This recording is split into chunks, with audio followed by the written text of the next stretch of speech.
जनपद जौनपुर के मछली शहर थाना क्षेत्र के मछली शहर में ही इंद्रावती हॉस्पिटल में कल मां बेटे की दोनों की मौत हो गई। आपको बता दूं, जिनकी मौत हुई है वो पवारा थाना क्षेत्र की रहने वाले, उनका यह तीसरा बच्चा था और इसके पहले उनका एक बच्चा और पैदा हुआ था जो ख़त्म हो गया, वो भी नॉर्मल डिलीवरी से था। अभी ये तीसरा जो बच्चा था यह बेटा था और इंद्रावती हॉस्पिटल में आई हुई थी अपने ननद के साथ, और डॉक्टरों द्वारा बताया गया है कि यहाँ डिलीवरी हो जाएगी। लेकिन जब बच्चेदानी का मुंह खुला उसके बाद कह रहे बच्चे का धड़कन कम स्लो होते चला जा रहा है। उसके बाद ऑपरेशन किया। ऑपरेशन के दौरान जब वह बच्चा पैदा हुआ तो डॉक्टरों द्वारा बताया गया कि वह बच्चा ख़त्म हो गया। और इस बच्चे को उसकी जो बुआ थी बच्चे को लेके जा रही थी, और जैसे ही वो रास्ते में पहुंची उसको फिर इसी इंद्रावती हॉस्पिटल से फ़ोन आया कि आपके भाभी का तबीयत ख़राब है, और उसको ईसा हॉस्पिटल जौनपुर के लिए रेफ़र कर दिया गया। वहाँ कुछ समय बाद ही जो पीड़िता थी उसकी मौत हो गई। फिलहाल इस संदर्भ में मैं जब थाना प्रभारी मछली शहर से बातचीत की, उन्होंने कहा कि अभी तक कोई तहरीर नहीं मिली है। और इसी संदर्भ में जब क्षेत्राधिकारी मछली शहर की प्रतिमा वर्मा से मेरी बातचीत, उन्होंने कहा कि इस हॉस्पिटल खिलाफ प्रार्थना पत्र मिला है, मुकदमा लिखा जा रहा है, लेकिन अभी तक पीड़िता की तरफ से कोई प्रार्थना पत्र नहीं मिला है। लेकिन आप देखिए इस कार्रवाई के बाद धीरे धीरे मछली शहर में सवाल खड़ा हो रहा है कि एक तरफ अब लोग आते हैं अस्पताल में, प्राइवेट अस्पताल में आते हैं और सोचते हैं कि बढ़िया सुविधा मिले ताकि हमारे परिवार को एक न्याय मिले। लेकिन ये जो ऐसा अस्पताल था, ये इसमें लिखा गया है डॉक्टर रोली वर्मा और बगल में डॉक्टर आशीष सोनी, इन्हीं द्वारा ये अस्पताल चलाया जा रहा था। और आप देखिए यहाँ पर प्रशासन द्वारा इस अस्पताल को सीज कर दिया गया है, आप साफ तौर से देख सकते हैं।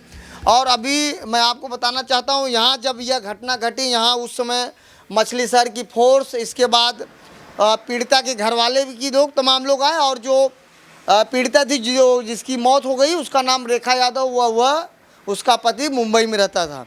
लेकिन यह जब घटना हुई, घटना के बाद प्रशासन के कई लोग यहाँ मौके पे मौजूद रहे, आए, अपनी बातों को रखें। और कुछ लोग, क्या नाम है भैया आपका, क्या नाम है? नंदलाल। नंदलाल जी, तो यहीं के हैं? यहीं के हैं? नहीं, हम यहाँ नहीं, हम तो शाम को पहुँचे थे। हाँ, तो लेकिन एक सूचना पाए थे कि नहीं आप? हाँ, सूचना तो मिली थी। क्या सूचना मिली थी आपको? वही एक लड़का एक्सपायर हो गया और और पत्नी थी डिलीवरी के दौरान, और बच्चा भी खत्म हो गया। तो ये भी सुनने में आया है, बच्चा भी। तो आपको क्या लगता है, लोग प्राइवेट अस्पताल में आते हैं इलाज कराने के लिए, अब तो ऐसे होने लगा आदमी जाएगा कहाँ? ये तो गलत है ना, ये तो गलत है ही भाई। तो ऐसे लोगों पर कैसी कार्रवाई होनी चाहिए? इसके ऊपर कड़ी कार्रवाई किया जाए भाई, और क्या। तो लोग डर गए हैं क्योंकि मछली शहर में कई घटनाएं धीरे धीरे सामने आ रही हैं। साल भर में 4-5 हो गया है। दादी, क्या नाम है? अरे हम तो गाँव। अरे बताइए क्या नाम है? मेरा नाम अनीसा बेगम।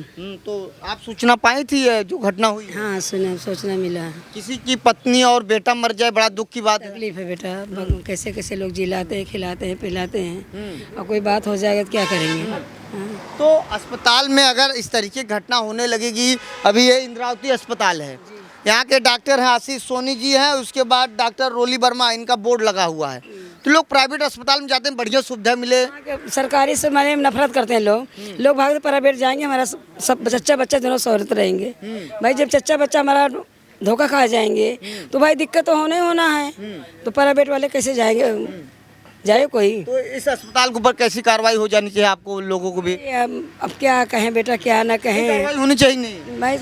अब कानून का कायदा जो है तो हम नियम से अपना चलना चाहिए ना। लेकिन यहाँ के जो प्रशासनिक अधिकारी वो कहें कि मुकदमा लिखा जा रहा है अस्पताल के ऊपर और सीज हो गई है, तो हो गई, दे दे सीज है। हाँ, सीज हो गई। हाँ, सीज हो गई है। तो आप भी यहीं लोकल ही बाहरी हैं? नहीं, हम तो यहाँ मीरपुर के हैं। लेकिन सूचना पाए थे आप? हाँ, हमारे ज़्यादा सूचना मिला है, सूचना मिला है जी। सूचना भी मिला, मोबाइल में भी देखे हैं। तो कहीं न कहीं ये दुख की बात है। बहुत अफसोस की बात है बेटा, जिसके औलाद चले, जिसकी भी पत्नी चले जाएगा तो उसके घर में क्या होगा? मातम। तो पीड़िता के साथ जो उसकी ननद आई थी वो बता रही थी कि यहाँ सब नए नए कंपाउंडर थे, उनको जानकारी नहीं था। 2 घंटा बाद लेट ऑपरेशन किए और बच्चेदानी को फाड़ दिए और बच्चा आप बता दिए। ये बात गलत है, नए कोई नहीं, सब पुराने हैं। हमारे भी बहू के हुआ था यही में, सब पुराने थे, नए नहीं, ये बात तो गलत है। अब भाई अब जब संजोग है तो क्या करेंगे बेटा। लेकिन गलत हो गया ना। गलत तो है, गलत तो हो गया है, जो लिखा है कौन टारेगा। तो कल आप कितने बजे आए थे, सुने थे? हाँ, हम तो सुबह आए थे, सुने थे। सुबह हम टहलते हैं ना, तो सुबह सुने थे। लेकिन मोबाइल में भी चल रहा है। हाँ, मोबाइल में चल रहा है। यही डॉक्टर आशीष सोनी ही है। कहाँ के रहने वाले, कुछ जानकारी है? नहीं, हम नहीं जानते बेटा कहाँ ये का। कब से अस्पताल खुली है? अब हमको ये भी नहीं मालूम कब से खुली है। तो यह ग्रामीण हैं और ग्रामीणों ने जिस तरीके से बताया कि अगर डॉक्टर की लापरवाही हुई है तो कार्रवाई होनी चाहिए। लोग तरह तरह की कयास लगा के बैठे हैं कि ऐसे डॉक्टरों के ऊपर कार्रवाई होनी चाहिए। वहीं जब पीड़िता की जो ननद थी जो साथ में आई थी, वो बताई कि पहले बच्चा का मौत हुआ, उसके बाद कुछ समय के बाद ही उसकी भाभी जो रेखा थी उसकी भी मौत हो गई। अब रेखा का दाह संस्कार उसका पति कर दिया है, लेकिन वहीं पुलिस कर्मियों का कहना है, जो उच्च अधिकारी हैं उनका कहना कि अभी पीड़िता की तरफ से कोई तहरीर नहीं मिली। लेकिन मैं अब आपको साफ तौर से कहना चाहता हूं, यही वो अस्पताल है, ये मछली शहर में जो मड़ियाहूँ और मछली शहर वाले रोड पे है, इंद्रावती हॉस्पिटल है। इनके संचालक डॉक्टर आशीष सोनी करते हैं। फिलहाल आप लोग क्या सोचते हैं ऐसे डॉक्टरों के बारे में? फिलहाल ऐसे लोग जो हैं, जो कोई भी व्यक्ति अगर प्राइवेट अस्पताल में इलाज कराने आता है तो एक अच्छी सुविधा लेने के लिए आता है, लेकिन वहीं पीड़िता के जो ननद थी उसका गंभीर आरोप है कि डॉक्टर के लापरवाही की वजह से मेरी भौजाई का और मेरे जो बच्चा पैदा हुआ था उसकी मौत हुई है। फिलहाल आप क्या सोचते हैं? लेकिन आप कुछ अस्पतालों में इलाज कराने से पहले उसका जांच करें, वो अस्पताल की स्थिति क्या है, वहाँ के डॉक्टरों का कहाँ का डिग्री है और कैसे वो क्षेत्र में काम कर रहे हैं। फिलहाल मेरी यह अनोखी और ग्राउंड रिपोर्ट थी। ऐसे आप देखते रहिए आज़ाद VIP न्यूज़ को। बहुत बहुत धन्यवाद।